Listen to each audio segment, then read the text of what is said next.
मस्साजोगचे सरपंच संतोष देशमुख यांच्या हत्येला उद्या 9 डिसेंबरला 1 वर्ष पूर्ण होते। 1 वर्ष पूर्ण होत असताना संतोष देशमुख यांच्या मृतदेहाचे काही नवे फोटो पुढारी न्यूजच्या हाती लागलेले आहेत। 9 डिसेंबर 2024ला ज्यावेळी संतोष देशमुख यांचा मृतदेह पोलिसांना सापडला होता, त्यानंतर तो मृतदेह रुग्णालयात नेण्यात आला होता आणि त्यावेळी मस्साजोगमधील एका व्यक्तीने काढलेले हे फोटो आता पुढारी न्यूजच्या हाती लागलेले आहेत आणि या फोटोमधून संतोष देशमुखांची हत्या किती निर्घृणपणे निर्दयीपणे केली होती हे स्पष्टपणे दिसतं। सुजलेले डोळे, नाकातून येणारं रक्त, छातीवर असलेले व्रण, हाताच्या मनगटापासून ते बोटांपर्यंतच्या जखमा आणि रक्तानं माखलेलं शर्ट पॅन्ट हे सगळं बघून मारेकऱ्यांचा क्रूरपणा पुन्हा एकदा महाराष्ट्राच्या समोर उघड झालेला आहे। आणि याच विषयी आपण अधिक बोलूया। बीडच्या केसमधून प्रतिनिधी विक्रांत शिंदे या क्षणाला आपल्या सोबत आहेत।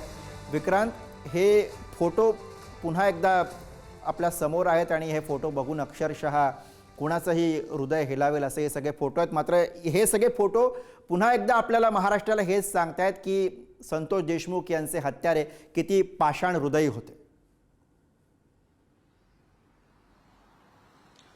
खरंय गुरुप्रसाद, खरं तर प्रत्येक व्यक्ती जो संवेदनशील आहे त्याला हे फोटो बघवणार सुद्धा नाहीत असे हे फोटो आहेत।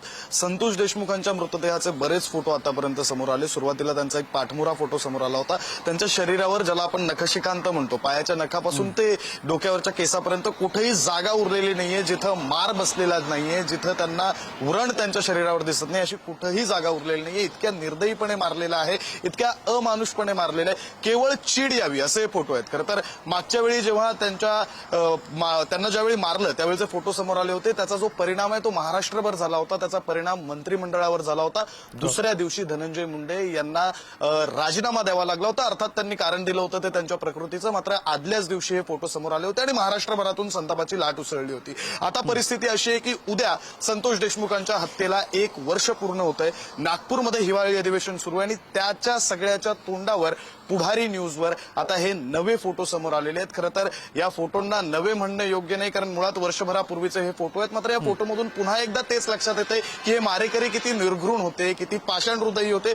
मुळात या मारेकऱ्यांची एवढी हिंमत झाली कशी, इतक्या निर्घृणपणे मारण्याची हिंमत झाली कशी, हा प्रश्न पुन्हा एकदा महाराष्ट्राला पडला आणि हा प्रश्न आता महाराष्ट्र पुन्हा एकदा विचारेल, यात काहीच शंका नाहीये। गुरुप्रसाद, अगदी विक्रांत, खरं आहे। त्यामुळे महाराष्ट्र आता प्रश्न पुन्हा एकदा विचारतो आहे की संतोष देशमुख यांना क्रूरपणे ज्यांनी मारलं त्यांच्यावरती काय कारवाई होणार। कृष्णा आंधळेचं काय? चला, धन्यवाद विक्रांत, आपण दिलेल्या सगळ्या सविस्तर अपडेटसाठी। पुढे